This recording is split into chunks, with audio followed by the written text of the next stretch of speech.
여러분 안녕하십니까? 창세기 성경 공부 8번째 시간입니다. 말씀은 창세기 26장 34절로부터 31장 55절까지의 말씀입니다. 다 읽어보셨을 것이라고 믿고 교재 내용을 중심으로 여러분들과 함께 나누어 보도록 하겠습니다. 68쪽 본문의 위치, 이 본문이 어디에 위치해 있는가를 먼저 살펴보도록 하겠습니다. 지난주에서 우리는 하나님이 아브라함에게 주셨던 약속이 이삭에게 다시 전달되는 장면을 보았습니다. 그러나 이 이삭의 이야기는 그의 아들 야곱의 생애를 통해서 궁극적으로 또한 전해지게 됐죠. 야곱이 출생할 때 형의 발꿈치를 붙잡은 일과 또 형을 조종해서 그 장자의 명분을 훔치는 일 등은 이 야곱의 어떤 그 삶의 모습을 단편적으로, 그의 인품을 단편적으로 볼 수 있는 대목이라고도 말씀드릴 수가 있겠습니다. 그래서 이 과에서는 야곱이 아버지와 형을 속인 결과로 라반의 집으로 유배되는 사건을 보게 될 것입니다. 속이는 자였던 야곱은 결국 자신도 속임을 당하게 되고, 남을 조종하여 이용했던 야곱은 결국 자신도 이 라반으로부터 이용당하게 됨을 오늘 내용을 통해서 볼 수 있다는 것입니다. 이 악한 속임의 결과 68쪽 큰 그림입니다. 악한 속임은 결국 야곱이 개인적인 유배를 당하도록 만듭니다.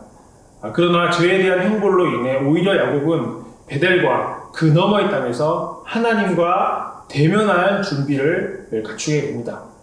그렇죠. 비록 이 야곱은 본인의 잘못으로 인해서 고난이 닥쳐왔지만 그 고난 가운데 하나님을 대면할 수 있게 되었다라는 것입니다.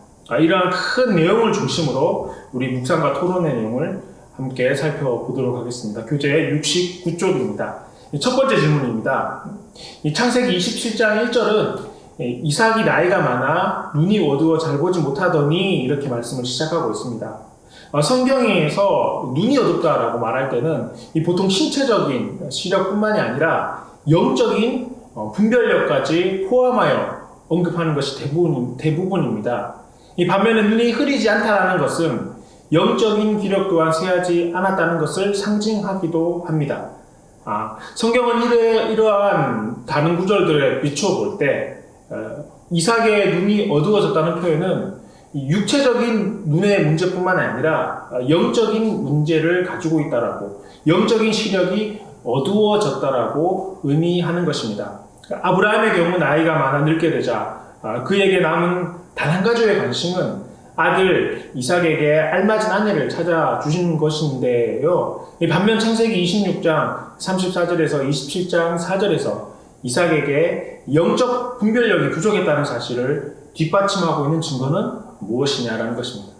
그러니까 질문이 굉장히 긴데요. 질문의 요지는 이삭의 영적인 분별력이 부족했다 라는 증거가 어떤 거냐라는 것입니다. 아브라함은 그의 인생 마지막에 아들 이삭의 배우자를 구하는 것에 최선을 다했습니다. 특별히 이 가나안에 있는 여인이 아니라 고향 땅에 있는 그 여인으로 그 아들의 배우자를 삼고자 하였던 것입니다. 그 이유는 아들 이삭의 믿음을 위해서였습니다. 그럼에도 아들 이삭은 아들들, 즉 에서와 야곱의 배우자에 대해서 그렇게 큰 신경을 쓰지 않았습니다. 다만 아들 에서가 가나안 여인을 아내로 맞이하는 것에 대해서 근심할 뿐이었습니다. 만약 이삭이 여기에 대해서 더 큰 관심을 가졌다면, 그리고 이 배우자를 선택하는 일을 좀 더 영적으로 생각했더라면 아버지 아브라함이 자신에게 했던 것처럼 했어야 했습니다. 그럼에도 이삭은 그렇게 하지 않았습니다. 더불어 그간 에서가 장자의 권리를 소중히 여기지 못하고 가나안 여인을 아내로 맞이하는 등 여러 부분에 있어서도 결점이 있음에도 이삭은 에서에게 축복 기도함으로 아브라함을 통해서 주신 하나님의 약속을 상속하고자 했던 것입니다. 그러므로 이런 여러 가지 사실들을 비추어 볼 때 노년의 이삭은 영적인 분별력이 부족했다라고 볼 수 있는 것입니다. 끝까지 영적인 분별력이 흐려지지 않은 것이 쉽진 않지만 그런 부분에서 오늘 본문에 나오는 이삭의 모습은 오늘 우리에게 굉장히 아쉬움으로 남는다라는 것입니다. 다음 질문을 계속해서 보실까요? 장자에게 주는 아버지의 축복을 받기 위해 야곱과 리브가가 이삭을 속이고 있는 창세기 27장 5절부터 27장 46절까지의 이야기를 보면 리브가와 야곱은 아버지 이삭을 속여 그의 축복을 받는 데 성공했습니다. 하지만 결국에 가서는 모든 것들을 잃어버리는 것과 다를 바 없게 되어버리죠. 집안의 가장인 이삭의 흐려진 영적 상태가 이 가족 전체에게 고통스러운 결말을 가져다 준 것입니다. 그러니까 이 일로 인해서 각 개개인들이 겪는 고통들을 한번 서술해 보라라는 것입니다. 그렇습니다, 여러분. 이 가정의 가장이었던 이삭의 영적 상태가 이 가족들 전체에 영향을 미치게 되었던 것입니다. 교재 70쪽을 보면, 여러분 보시면 이삭, 에서, 야곱, 리브가 이렇게 이름이 있는데요. 이 일들로 인해서 이 개개인들이 겪게 된 고통은 어떤 것일까요? 이삭의 경우는 큰아들 에서의 원망을 듣게 되죠. 무엇보다 이 일로 인해서 가족 간의 전체의 관계가 깨어지게 되는 안타까운 결과를 맞이하게 됩니다. 가장으로서 참 받아들이기 힘든 일이겠죠. 에서의 경우는 아버지로부터 축복 기도를 받게 되지만 사실 그 에서가 받았던 축복 기도의 내용을 본다면 이게 축복 기도라 하기보다는 저주에 가까운 내용들이었습니다. 또한 동생에게 원한을 품게 되어 동생과 반목하게 되죠. 야곱의 경우는 아시다시피 형을 피해 고향을 떠나야 했습니다. 가족과 생이별을 하게 되었습니다. 또 형 에서를 피해야만 했고 이 일을 해결하기까지는 굉장히 많은 시간이 걸렸습니다. 리브가의 경우는 사랑하는 아들 야곱과 생이별을 해야 했습니다. 이 리브가가 야곱을 다시 만나기 위해서는 약 20년의 시간이 걸렸습니다. 또한 남편과 큰아들 에서와의 관계도 불편해졌을 것이라고 우리는 추측해 볼 수가 있겠습니다. 그러니 보십시오. 가장이니 이삭이 흐려진 영적 상태, 가장 이삭이 영적으로 흐려져 버리니까 가족 전체에 고통스러운 결말을 가져다 주게 된 것입니다. 계속해서 질문을 보시겠습니다. 교재 70쪽입니다. 하나님이 야곱의 아비 이삭과 그의 조부 아브라함에게 동일하게 주셨던 언약의 약속을 창세기 28장에서 야곱에게 어떻게 확증시켜 가고 있는가라고 묻고 있습니다. 그러니까 이런 거잖아요. 하나님께서 아브라함에게 주셨고 아브라함에게 주셨던 약속은 이삭에게 주셨고 또 이삭에게 주셨던 그 약속이 어떻게 야곱에게 확증되어지는가, 이게 28장을 통해서 보라는 거죠. 창세기 28장은 야곱이 형 에서를 피해 라반의 집으로 도주할 때의 이야기 아니겠습니까? 특별히 야곱은 라반의 집으로 가던 중 베델에서 꿈을 꾸게 됩니다. 그리고 그 꿈에서 하나님을 만나고 하나님의 약속을 받게 됩니다. 창세기 27장 17절, 창세기 27장 13절의 말씀이죠. 또 본즉 여호와께서 그 위에 서서 이르시되 나는 여호와니 너의 조부 아브라함의 하나님이요 이삭의 하나님이라. 내가 누워있는 땅을 너와 내 자손에게 주리라. 이렇게 말씀하십니다. 보십시오. 하나님께서는 이렇게 아브라함과 이삭에게 주셨던 언약을 야곱을 통해서 이어가고 있다는 것입니다. 계속해서 다음 질문 보실까요? 교재 71쪽입니다. 아버지와 형을 속인 사건으로 인해 에서가 야곱을 죽이려 했으므로 야곱은 라반의 땅으로 유배를 떠나야만 했습니다. 하지만 베델에서 하나님과 대면한 사건으로 말미암아 야곱의 삶에는 굉장히 많은 삶의 변화를 가져왔습니다. 특별히 과거에는 남을 속이고 이용했던 야곱은 이제 남을 후대하고 외삼촌 라반에게도 정직하게 행하였습니다. 물론 상황적으로 야곱이 라반을 그렇게 대할 수밖에 없었기도 하죠. 그러나 라반의 땅에서 유배 생활을 하는 동안 한때 속이는 자였던 야곱은 창세기 27장 15절에서 30절 말씀을 보면 자신이 저지른 이 사기 사건의 피해, 즉 형을 속이고 아버지의 축복 기도를 가르친 사건이죠. 이 사건으로 받았던 피해를, 형이 받았던 피해를 자신이 되돌려 받게 되는 것을 볼 수 있습니다. 창세기 29장 25절 말씀을 보면 외삼촌이 나를 속이시니 어찌 됨이니까 이렇게 야곱이 고백을 하고 있지 않겠습니까? 이렇게 야곱이 겪은 고통스러운 상황을 통해서 하나님이 야곱에게 가르치시고자 한 점은 무엇이겠는가라는 것입니다. 교재에 나온 질문이 대체적으로 이렇게 긴데요. 이 질문을 요약하자면 이런 거잖아요. 야곱이 겪은 고통스러운 상황, 즉 야곱이 라반으로부터 속임을 당하고 라반의 집에서 고생했던 여러 가지 일들을 통해서 하나님께서 그 모든 일들을 통해서 야곱에게 가르치시고자 하는 점이 무엇이었느냐 하는 것입니다. 결국 이런 거겠습니다. 야곱 역시 속임을 당해봄으로 말미암아, 그동안은 속이는 자였잖아요. 하지만 이제 속임을 당해봄으로 말미암아 자신을 돌아볼 수 있는 기회를 갖게 되었던 것입니다. 그렇지 않겠습니까? 그동안 형 에서의 심정을 생각으로만 했겠지만은 100% 이해하지 못했겠죠. 하지만 자신이 라반으로부터, 외삼촌으로부터 속임을 당하고 난 뒤에 이 자신의 행동이 얼마나 잘못된 행동이고 이 형 에서가 얼마나 힘들었을까 이해하게 되었을 것입니다. 즉, 이 고난이 야곱을 다듬어가고 야곱이 야곱되게 하였다는 것을 알 수가 있겠습니다. 계속해서 우리 다음 질문 보실까요? 야곱은 속임만을 당하는 데 그치지 않고 조종당하기조차 하였습니다. 아버지가 자신보다 형을 더 사랑했기 때문에 야곱은 현애가 초래할 불합리한 고통을 누구보다도 잘 알고 있었습니다. 그런데도 어떻게 하죠? 야곱 역시 자신의 아내들을 차별하고 있습니다. 자신의 첫 번째 아내인 레아보다 라헬을 더 많이 사랑하고 편애하였습니다. 그 결과 창세기 29장 31절부터 30장 24절에는 야곱이 이 자신의 아내들로부터 반복해서 조종당하게 되는 모습을 보게 될 수 있습니다. 어떻게 조종당하는지 한번 말씀을 찾아보셨으면 좋겠는데요. 야곱은 레아보다 라헬을 더 많이 사랑했지 않습니까? 편애했습니다.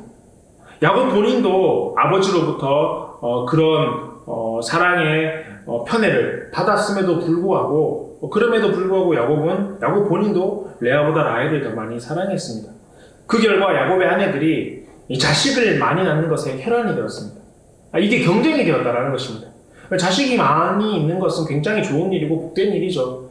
하지만 이게 어떤 경쟁이 되어서 이를 통해서 이 사랑을 확인하고자 했던 것 같습니다. 그러다 보니 이 레아와 라헬뿐만 아니라 그들의 몸종들을 통해서도 자식을 놓고 자식을 많이 낳았던 레아조차도 남편의 사랑을 더 많이 받고 싶어서 자신의 여종을 보내고 또 라헬 같은 경우는 불임으로 더욱더 그의 고통이 커졌음을 우리는 성경을 통해서 알 수가 있습니다. 결국 이 야곱은 아내들로부터 조종당하여 여종들과도 동침하게 되는 그런 일들이 발생하게 됩니다. 아내로부터 조종당했다는 거죠. 편애함으로 말미암아 그게 질투가 되어서 자신의 아내들로부터 자신이 조종당하게 되는, 야곱 자신이 조종당하게 되는 결과를 낳았다는 것입니다. 계속해서 우리 교재 71조 마지막 단락에 있는 질문을 한번 보시겠습니다. 야곱과 라반의 관계를 보여주는 본문인 창세기 30장 1절부터 43절 말씀을 보면 라반은 염소 중에 얼룩무늬 있는 염소와 점 있는 염소, 그리고 양 중에서는 검은 양들을 가려냄으로써 야곱의 품삯을 속이려고 했습니다.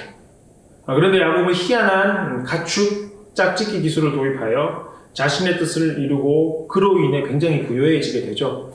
라반이 야곱을 교묘하게 속이려는 상황 속에서 야곱은 하나님의 은혜를 어떻게 체험하고 있는 것인가? 여기에 대한 질문이네요.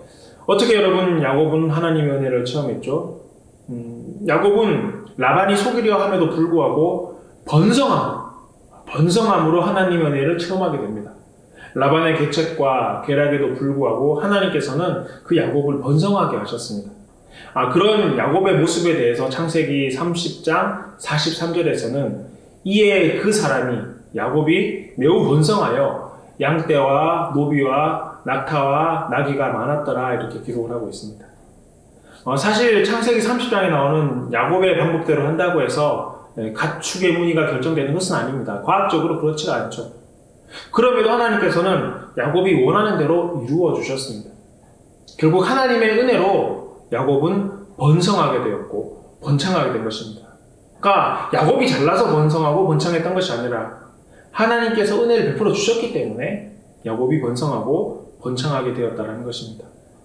우리 교재 72쪽의 두 번째 단락에 있는 묵상과 질문에 있는 내용 계속해서 보실까요?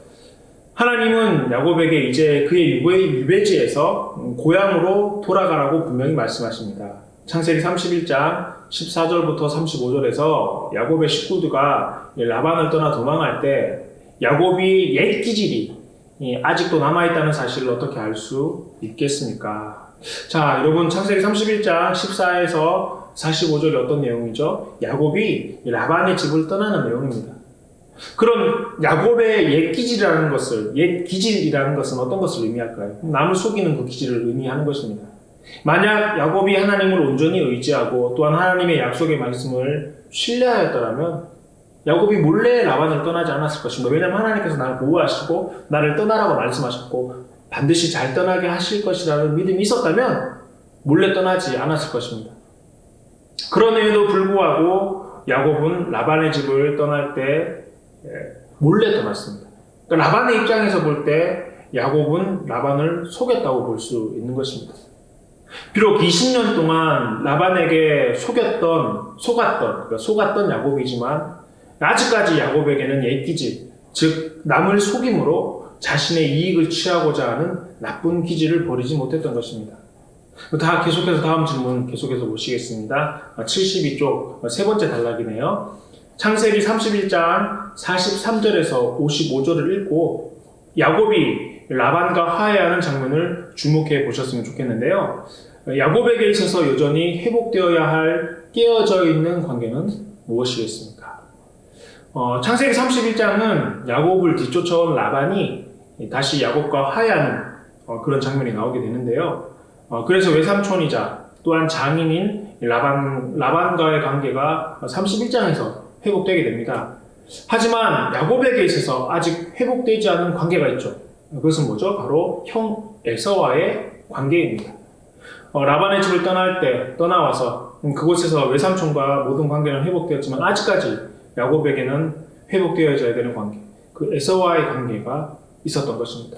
결국 이후 창세기 32장과 33장에서 이 에서와의 관계가 회복되는 것들을 우리는 말씀을 통해서 볼 수가 있을 것입니다. 자, 오늘 성경 말씀 가운데 이렇게 쭉 찾아봤는데요. 여기서 나오는 복음 메시지, 또 성경 신앙 메시지, 조직 신앙 메시지들이 어떤 것들이 있는지 우리 계속해서 살펴보시겠습니다. 먼저 복음 메시지입니다. 첫 번째 제시어는 유다와 레위입니다. 교재 73쪽이네요. 레아는 남편의 사랑을 받지 못했지만 하나님은 그녀에게 다산의 복을 주셨습니다. 많은 자녀를 낳게 하셨죠.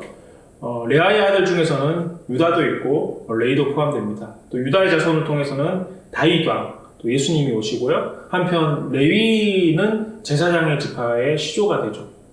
이 또한 참 제사장이시자 또 마지막 제사장이신 예수님에게서 그 정점에 이르기도 합니다. 왕의 가문과 제사장의 가문이 모두 남편으로부터 사랑받지 못했던, 외면당했던 레아에게서 나왔다는 사실은 굉장히 놀랄만한 사건입니다. 우리가 생각할 때 야곱이 사랑했던 라헬의 자녀를 통해서 나올 법도 한데 그렇지 않았습니다. 그러니까 이렇게 하나님은 가장 예상하지 못한 상황 속에서도 우리에게 은혜의 빛을 비춰주시며 자신의 뜻을 이루기 위해 능력을 행하신다라는 것입니다. 유다와 레위 지파는 구원의 역사에 있어서 사실 너무나 중요한 사람들 아니겠습니까? 앞서 설명했듯이 유다 지파를 통해서 다윗의 그 가문 가운데 예수님이 오셨고 레위 지파를 통해서 모세를 비롯한 제사장의 지파가 되었습니다. 정말 예상하지 못했던 상황과 환경 가운데서 하나님께서 그 모든 일들을 행하셨습니다. 그러므로 하나님은 가장 예상하지 못하는 상황 가운데서도 우리에게 은혜의 빛을 비춰주시며 하나님의 일을 행하신다는 겁니다. 그러니 여러분 보십시오. 우리가 어떠한 상황과 환경에 있다 할지라도 포기하지 말고 하나님을 바라보고 하나님의 은혜를 사모하면 되는 것입니다. 레아가 자신의 자녀를 통해서 이런 큰 일들이 이루어질 거라고 생각했겠습니까? 전혀 그때는 그렇게 생각하지 못했을 것입니다. 하지만 레아가 포기하지 않고 하나님만을 바라보고 나갔을 때 어쩌면은 라헬과의 관계에 있어서 경쟁적인 관계였다 할지라도 하나님께서는 그 레아의 눈물과 기도를 들으시고 그의 자녀를 통해서 그의 후손들을 통해서 구원의 은혜를 이루셨습니다. 이런 은혜가 저와 여러분 모두에게 있을 수 있기를 간절히 바랍니다. 다음 복음 메시지의 제시어는 유배입니다. 교재 73쪽이네요. 야곱은 자신의 속임으로 인해 가나안 땅에서 외삼촌 라반의 땅으로 도망쳐 나와 고통스러운 유배 생활을 하게 됩니다. 한때 속이는 자였던 야곱은 거기에서 속임을 당하게 되고 한때 남을 조종하여 자기 이익을 위해 이용했던 야곱은 거기서 조종과 이용을 당하게 됩니다. 그러나 이 20년간의 유배 기간은 야곱의 성품을 새로 가다듬게 만들고 야곱의 형 에서와 및 하나님과의 놀라운 화해를 할 수 있도록 하나님께서는 야곱을 준비시켜 줍니다. 하나님은 야곱이 유배를 통해 개인적으로 경험했던 회개와 회복을 그의 후손들인 이스라엘 민족 또한 유배 생활 후에 공동체적으로 경험하게 될 것이라고 말씀해 주십니다. 역사적으로 이스라엘 공동체는 아수르와 또 바벨론에게 멸망당하고 유배되는 고통을 경험하게 되죠. 그러나 유배 생활 이후에도 예수님이 오시기까지는 온전한 복이 다 회복되지는 못했습니다. 예수님도 한시적으로 이집트로 유배 생활을 했고 십자가에서 하나님께 버림받은 바 되었을 때 궁극적인 유배를 경험하게 되죠. 예수님이 십자가에서 우리를 대신하여 하나님에게 버림받아 되시는 모습, 그 유배 당하시는 모습을 바라보려면 우리의 마음이 주님을 전심으로 사랑하지 않을 수 없을 것입니다. 이런 내용이네요.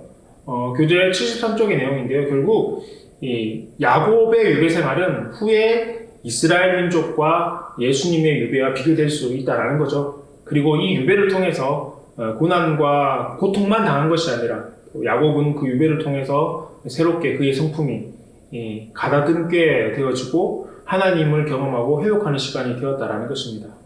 그러니 여러분 보세요. 야곱이 유배 생활, 야곱이 라반의 집으로 도망했을 때 그 시간을 고통과 고난의 시간으로만은 볼 수 없다는 것입니다. 히브리서 12장 6절 말씀을 보면 주께서 그 사랑하는 자를 징계하시고 그가 받아들이시는 아들마다 채찍질하심이라 말씀하기도 합니다. 그런 고난을 통해서 다듬어 간다는 것입니다. 그러니까 저는 그렇게 생각합니다. 야곱이 이스라엘이 될 수 있었던 이유도 그리고 죄악으로 타락된 이스라엘 민족이 다시금 하나님의 선민 이스라엘 민족으로 세워질 수 있었던 이유도 유배생활, 이 고난을 통해서 다시금 하나님을 온전히 경험하고 붙들 수 있었기 때문입니다. 그러니 이 고난이, 이 유배라는 것이 하나님을 붙들 수 있는 기회가 되었던 것입니다. 다음은 성경신학 메시지입니다. 이 성경신학의 첫 번째 메시지는 시력입니다. 교재 73쪽 마지막 단락인데요. 이삭의 눈이 어두워져 잘 보지 못했던 것처럼 후에 나오는 제사장 엘리도 여호와의 말씀이 희귀하여 이상이 흔히 보이지 않았던 시대에 눈이 점점 어두워가서 잘 보지 못했다라고 말하고 있습니다. 이삭과 엘리의 경우 둘 다 자신들의 영적인 분별력이 둔감해짐으로 말미암아 자녀들에게 부정적인 영향을 끼치게 되었습니다. 그렇죠. 이삭은 장남인 에서에게 적절한 아내를 얻어주지 못하였고 엘리는 그의 아들들에게 제사장으로 지켜야 될 도리를 바르게 가르치지 못했습니다. 훗날 예수님은 육신의 눈과 영적인 눈을 비유로 묘사하십니다. 마태복음 6장 22절과 23절 말씀이죠. 눈은 몸의 등불이니 그러므로 내 눈이 성하면 온몸이 밝을 것이요 눈은 아프면 온몸이 어두울 것이니 그러므로 내게 있는 빛이 어두우면 그 어둠이 얼마나 더하겠느냐 이렇게 말씀하십니다. 즉 영적으로 둔감해지면 제대로 볼 수 없다는 겁니다. 사실 영적으로 잘 분별할 수 있는 능력이 있어야 되는 겁니다. 보기는 보아도 아무리 육체의 시력이 좋다 할지라도 영적인 분별력이 없다면 바르게 판단할 수 없다는 것입니다. 분명 우리 육신의 시력은 한계가 있습니다. 또한 시간이 지나면 노화 현상을 겪게 되는 것입니다. 하지만 영적인 시력은 우리가 어떻게 하느냐에 따라서 금방 나빠질 수도 있고 또한 다시 회복할 수도 있는 것입니다. 말하기는 육체의 시력은 당연히 나빠지겠죠. 시간이 지남에 따라. 하지만 이 영적인 시력만큼은 항상 좋아서 바르게 분별하고 판단할 수 있는 저희 모두가 되실 수 있었으면 좋겠습니다. 이삭이 또 엘리가 그 영적인 시력이 떨어짐으로 말미암아 그의 자녀들에게 미쳤던 그런 나쁜 영향력들을 기억한다면 이건 우리만을 위해서가 아니라 우리의 다음 세대를 위해서도 분명히 좋은 영적인 시력을 가져야 될 필요성이 우리에게 있게 될 것입니다. 다음 메시지, 성경신학 메시지 함께 보실까요? 다음 성경신학 메시지는 베델이라는 것입니다. 교재 74쪽인데요. 베델은 야곱의 이야기에서 매우 중요한 의미를 지니는 장소입니다. 베델이라는 것은 장소죠. 베델에서 하나님을 처음 만난 후에 야곱은 하나님이 나와 함께 계셔서 내가 가는 이 길에서 나를 지키시고 먹을 떡과 입을 옷을 주시면 베델로 돌아오겠다라고 선언합니다. 야곱은 자기가 만난 하나님이 참 하나님인가를 시험했던 것입니다. 그러니까 이런 거잖아요. 돌아오면 내가 하나님이 계심을 믿겠습니다. 이렇게 이야기했던 겁니다. 그러나 결국 하나님의 도우심과 공급하심을 통해서 몸소 이 하나님이 살아계심을 경험하게 되죠. 그리고 비로소 하나님을 베델의 하나님으로 인정하게 됩니다. 라반의 땅에서 20년간 유배를 당한 후에 하나님은 야곱에게 내 조상의 땅, 내 족속에게로 돌아가라. 내가 너와 함께 있으리라고 하십니다. 그래서 창세기 35장을 보면 야곱은 베델로 돌아오게 되죠. 하지만 베델은 결국 예루살렘을 대적하는 우상 숭배 종교의 본산지가 되고 후에 베델이라는 이름은 우상 숭배와 동의어처럼 사용되기도 합니다. 그러니까 나중에 시간이 많이 지난 다음에 그 남유다 북이스라엘 이때를 의미하는 겁니다. 야곱이 베델에서 처음 목격했던 하나님의 임재, 즉 하나님의 사자가 그 위에서 오르락 내리락 하는 장면은 예수님이 나다나엘에게 약속하셨던 하늘이 열리고 하나님의 사자들이 인자 위에서 오르락 내리락 하는 것을 보리라는 말씀을 떠오르게 합니다. 그렇습니다. 야곱에게 베델은 참 의미 있는 곳이었습니다. 라반의 집으로 도망하던 때에 하나님을 인격적으로 만난 곳입니다. 하지만 후에 베델은 우상 숭배의 본산지가 되고 맙니다. 이런 점들을 우리 이렇다라는 거죠. 이게 꼭 연결된다라는 것보다가 한편으로는 그 베델이라는 것이 야곱에게는 굉장히 의미 있는 곳이었지만 아무리 의미 있다 할지라도 우상 숭배에 빠져버리게 되면 그 지역, 그 땅을 하나님께서 사랑하시는 것이 아니라 그 곳에 있는 그 사람들의 마음과 성품을 통해서 일하신다. 이런 것들을 기억하셨으면 좋겠습니다. 베델이라는 지역이 그렇다라는 것들, 이걸 통해서 잘 아셨으면 좋겠고요. 다음은 조직신앙 메시지입니다. 주제어는 연단입니다. 교재 74쪽인데요. 야곱에게 하나님의 연단시키는 손길이 있었음은 자명한 사실입니다. 그렇죠. 하나님께서는 야곱을 연단시키시고 그를 통해서 만들어 나가셨죠. 하나님의 약속과 뜻이 우리의 책임과 의무를 면제해 주는 것은 아닙니다. 그러니까 하나님의 약속과 뜻이 야곱의 삶에 명확하게 있었음에도 불구하고 야곱은 여전히 라반의 땅에서 자신의 행동으로 인한 고통스러운 대가를 치르게 된다는 겁니다. 비록 그리스도께서 우리를 위해서 십자가에 우리의 모든 죄값을 감당하셨지만 우리는 여전히 우리의 마음을 세상에서 돌이켜 그리스도에게로 나가게 하시는 하나님의 지혜로운 훈계와 구성의 손길이 필요한 것입니다. 이러한 연단의 시간에도 하나님은 우리를 사랑으로 우리를 그분의 사랑하는 자녀로 대해 주신다라는 것입니다. 어떤 말씀이신지 이해가 되십니까?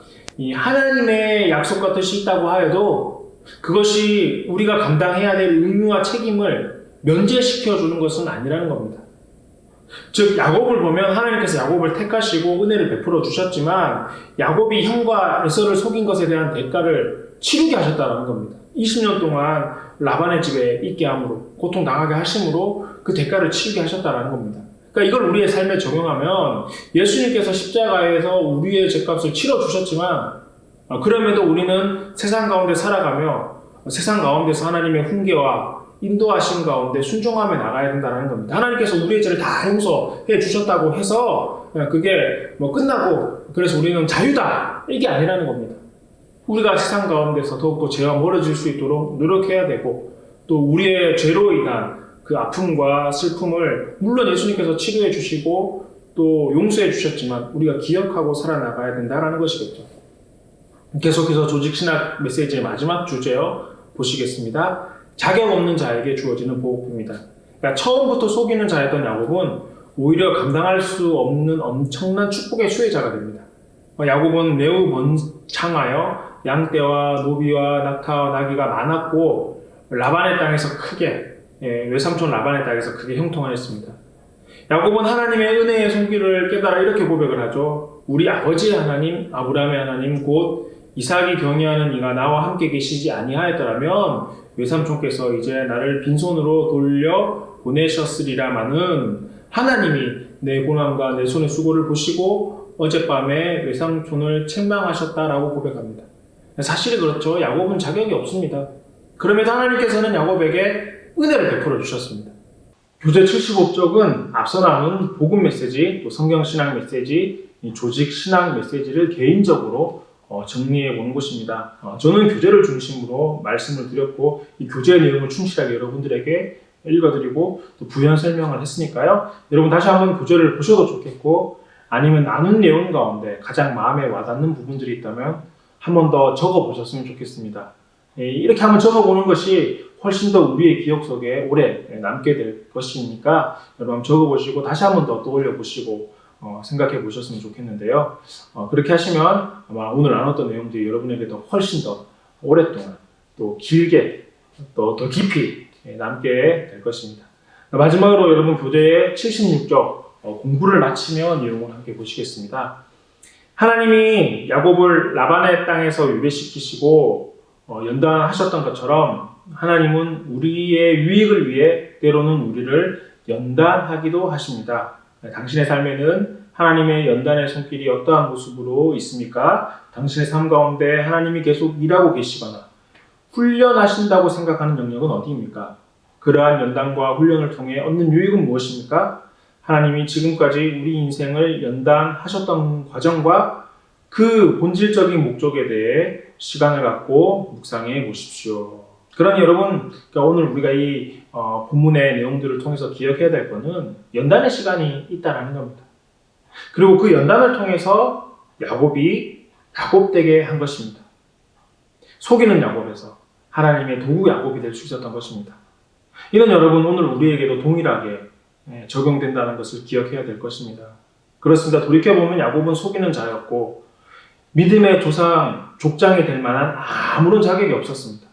하지만 하나님께서 택하시고 그 부족한 부분들을 연단과 훈련을 통해서 만들어 가셨습니다.